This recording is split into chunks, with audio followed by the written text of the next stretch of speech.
E aí, quer aprender um pouco mais sobre trigonometria? Então vem comigo.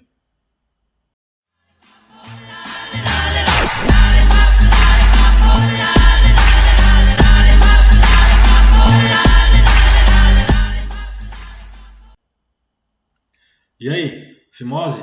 Professor Alex na área, seja bem-vindo ao canal. E aí, faz sentido? Daremos continuidade ao estudo de fenômenos periódicos, porém com foco na função tangente hoje também. Sigam meus loucos! Para estudarmos o comportamento da função tangente, tá? Então, função de x tangente conforme os valores de x, beleza? Então, valores de x aqui em radianos, ok? Vamos aproveitar aquilo que nós já aprendemos nas videoaulas anteriores para analisarmos como é a função tangente, como ela se comporta. Só lembrando, tem muitos professores, em muitos materiais que colocam f de x, mas tem outros que também colocam y, né? Y é igual a tangente de x. Lembrando que tangente de um ângulo qualquer, de um ângulo alfa, por exemplo, vai ser igual ao seno desse ângulo alfa dividido pelo cosseno do mesmo ângulo. Beleza? Então vamos lá comigo. Aqui nesta primeira circunferência, imagina um ângulo, se desse ponto 0, 0 radiano, até π sobre 2 radiano, ok? Se a gente cortar ele na metade, vai ser mais ou menos aqui, ó. Esse ponto aqui, ele vai medir então, vai ter como medida do angular dele de π sobre 4, ok? Faz sentido? Pensa comigo. Se aqui, se meia circunferência, uma semicircunferência, mede π, quando a gente divide essa semicircunferência por 2, pegamos π e dividimos por 2, o ponto está aqui. Se a gente pegar de novo isso daqui e dividir por 2 de novo, que vai ser esse ponto aqui, vai ser igual a π sobre 4. Faz sentido? Agora pensa comigo, independente de valores, tá? Vamos apenas usar aqui o raciocínio lógico. Independente de valores, a gente sabe que deste ponto até aqui, essa medida vai ser o seno. Sabemos também que deste ponto até mais ou menos aqui, essa medida aqui, essa variação aqui vai ser o nosso cosseno, ok? No plano cartesiano, se a gente desenhar essa circunferência aqui, colocar o ponto central dela no ponto zero de um plano cartesiano, as coordenadas de x,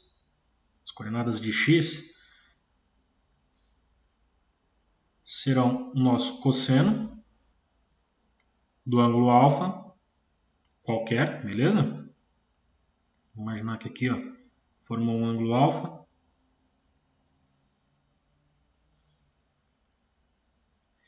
E a coordenada em y vai trazer para a gente o valor de seno deste mesmo ângulo.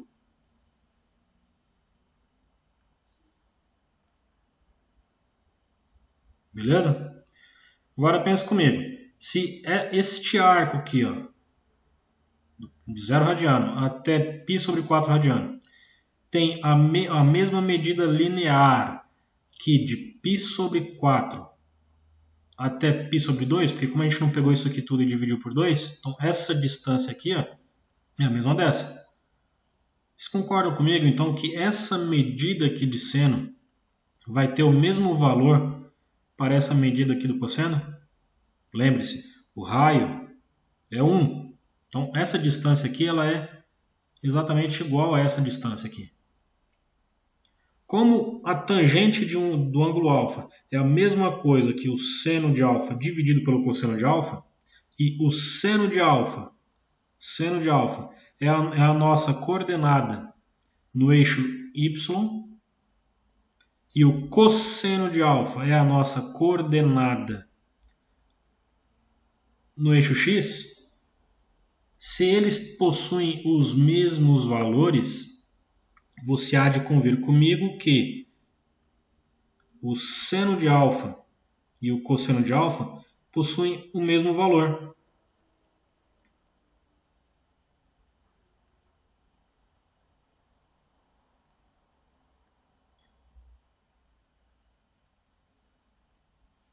Certo? Neste caso aqui, tá? Eu não estou dizendo que seno de alfa é igual a cosseno de alfa sempre. Só para este caso aqui, ok? Para quem não lembra, se você pegar π sobre 4 e transformar em graus, você vai perceber o quê? Π não é 180? Vou fazer aqui, ó. Π não é equivalente a 180 graus?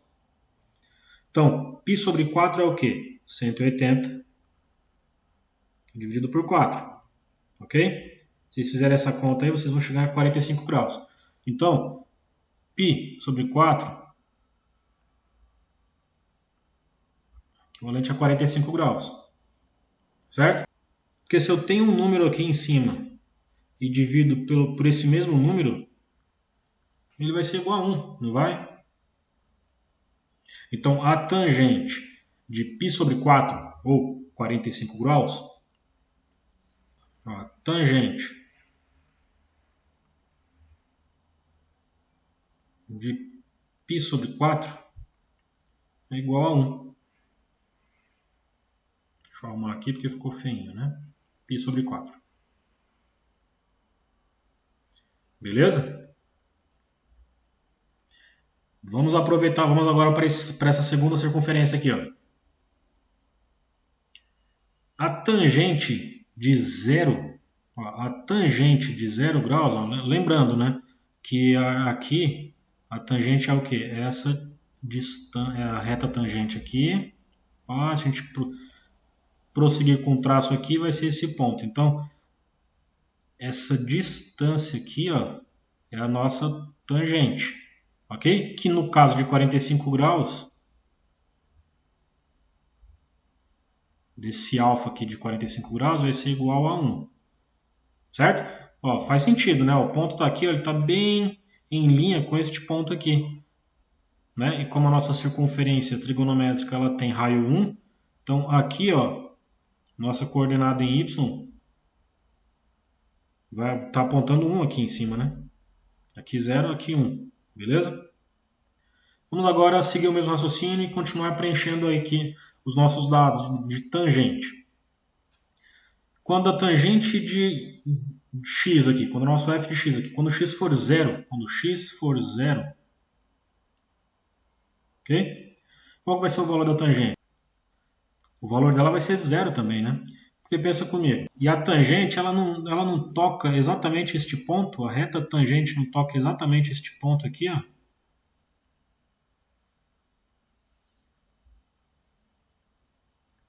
Que eu vou deixar em vermelhinho, ó. Então, a tangente, quando o x vale 0, também é 0. Certo? Então, ó,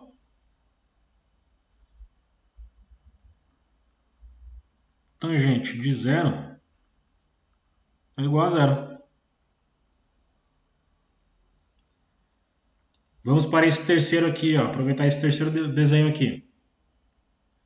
Vamos imaginar agora que a gente está indo no sentido horário, ou seja, negativo, e vamos ter o mesmo raciocínio que a gente teve aqui nesse primeiro, só que agora no quarto quadrante.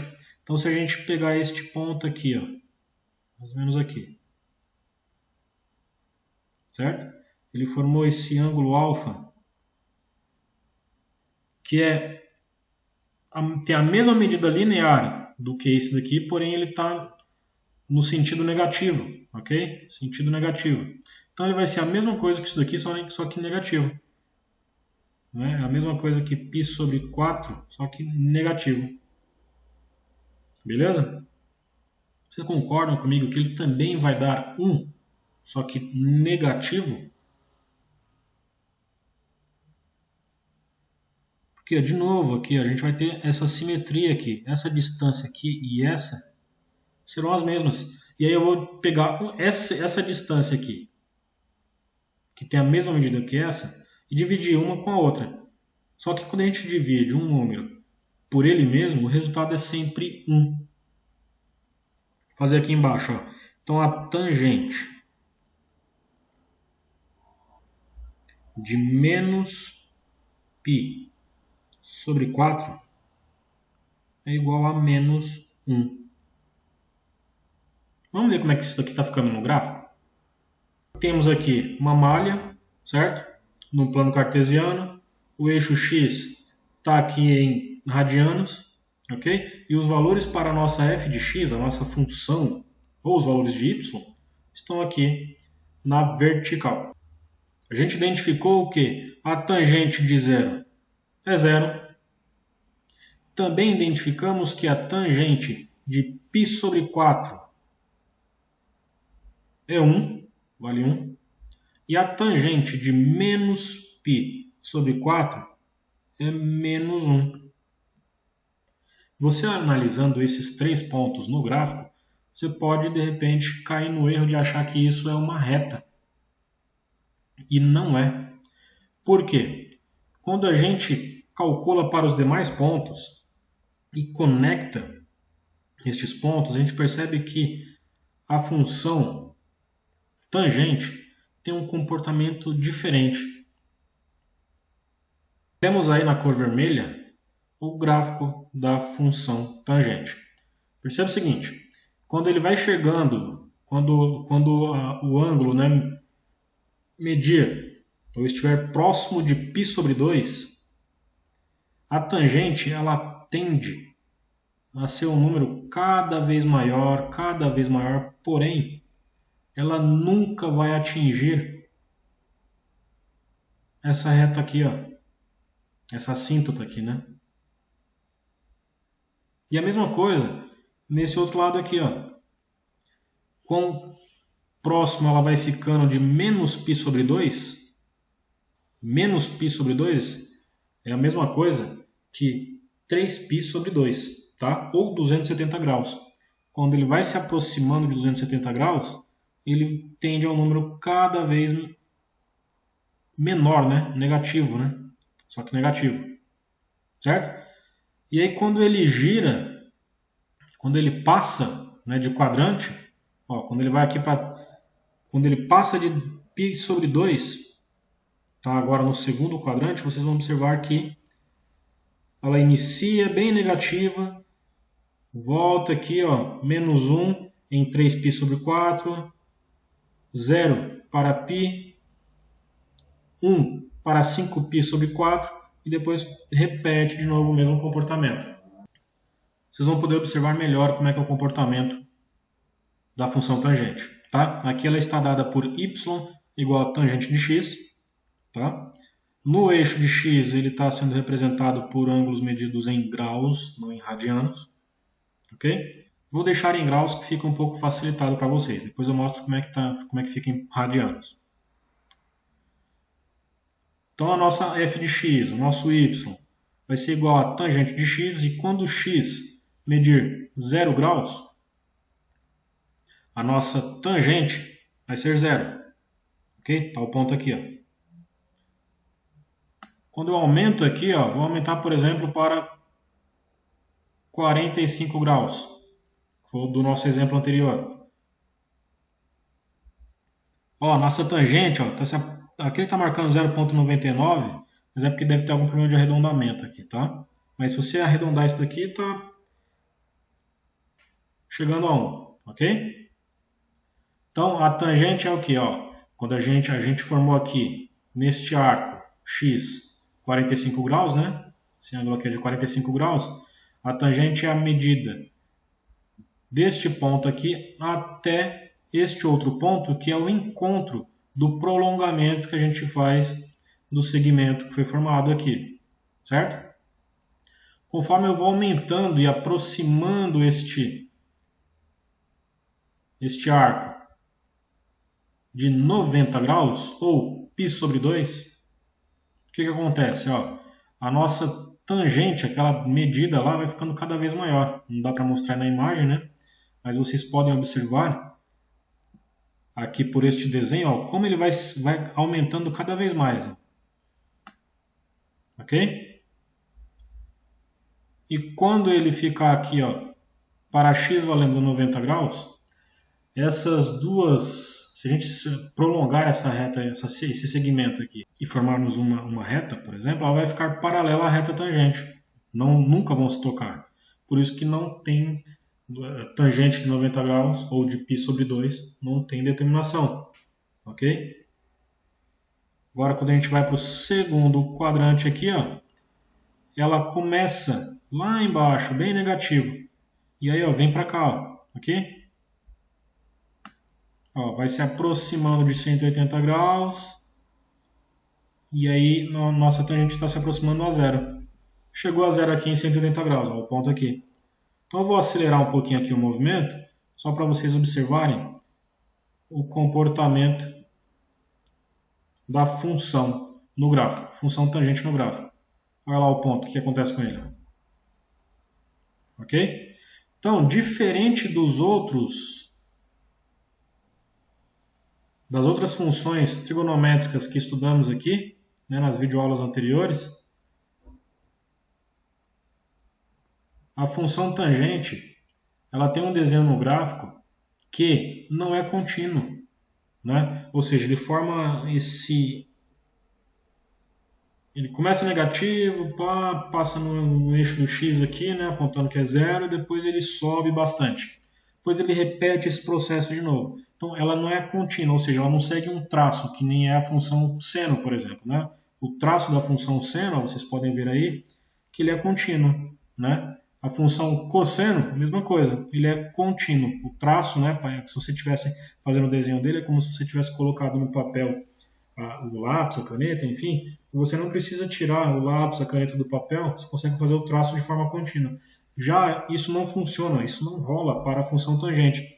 Você forma tipo uma ondinha aqui, um S, né, ao contrário, e aí depois você tem que sair, tirar do papel e voltar aqui de novo para seguir com o traço, certo? Só que isso não deixa de fazer com que a função seno seja considerada uma função periódica, porque ela tem o mesmo comportamento e ela se repete continuamente, invariadamente.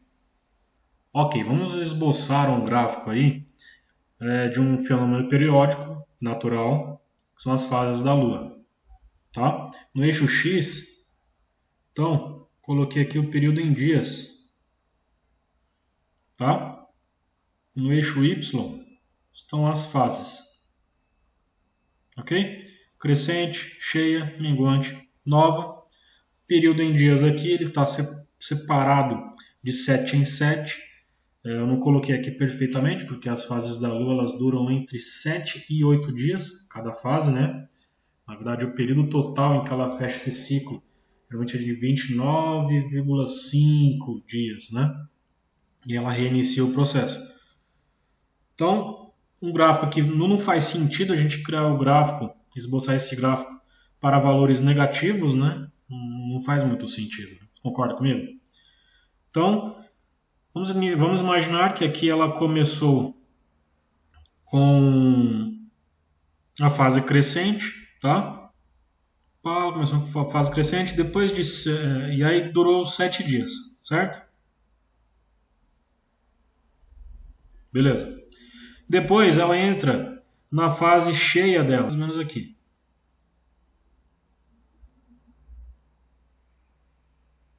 Depois minguante. E depois lua nova. Certo? Se a gente traçar, como é um movimento cíclico, né? É que aqui eu deixei essa parte muito achatada, né? Na verdade ela faria algo assim, ó. Desculpa. Ela teria um comportamento parecido com o da tangente, sabe? Fazendo mais ou menos um movimento como esse, ok? Então ela começa aqui no zero, chega aqui, vai passando das fases, ok. E aí depois, imagina que aqui a gente continua com o gráfico, ela não vai voltar assim como função seno e cosseno, ela não vai voltar aqui declinando, ok? E também não pode fazer assim, para poder começar a fase crescente, né? Porque, primeiro, se ela faz dessa forma aqui, ó, quer dizer que você está informando no gráfico que ela passa de nova para minguante, cheia e crescente, não é? E não é isso que acontece. E se você fizer assim, quer dizer que ela passa das fases, ela passa pelas 4 fases num período curtíssimo, talvez de um dia só, né? Isso não faz sentido, não é? Então, o gráfico seria esboçado dessa forma, ok? E aí aqui então é uma fase, aqui é outra e aqui é outra, ok? Quando acabar essa última fase aqui, o gráfico vai voltar e vai fazer vai ter o seu período repetido novamente. E aí, de novo, essa fase que vai estar aqui embaixo vai acontecer aqui. Depois a outra aqui, a outra aqui, a outra aqui e assim por diante, né? Então é um fenômeno periódico de gráfico não contínuo, ok? Não contínuo porque não segue o mesmo traço, certo? Não contínuo, ok? Ele não segue com o mesmo traço continuamente, porém ele tem períodos repetitivos com o mesmo período de tempo, né? Que levam o mesmo tempo, por isso é classificado como fenômeno periódico. Ok? Aqui eu fiz apenas um esboço, só para vocês entenderem como a gente poderia pegar um fenômeno natural e traçar, desenhar um gráfico, um esboço de gráfico com ele. Certo? É isso aí, turma. Falamos então sobre a função trigonométrica tangente, certo? Demos um exemplo aí de como traçar um esboço de um gráfico, de um fenômeno natural, de um fenômeno periódico. Espero que essa aula tenha ajudado você. Se fez sentido, te ajudou, não esquece do like, se inscreva no canal, vai acompanhando as aulas porque as próximas serão apenas de resolução de exercícios para a gente poder assimilar melhor ainda todo esse conhecimento até então. Beleza? Fechado? Professor Alex se despede. Aquele abraço, bons estudos. Fui!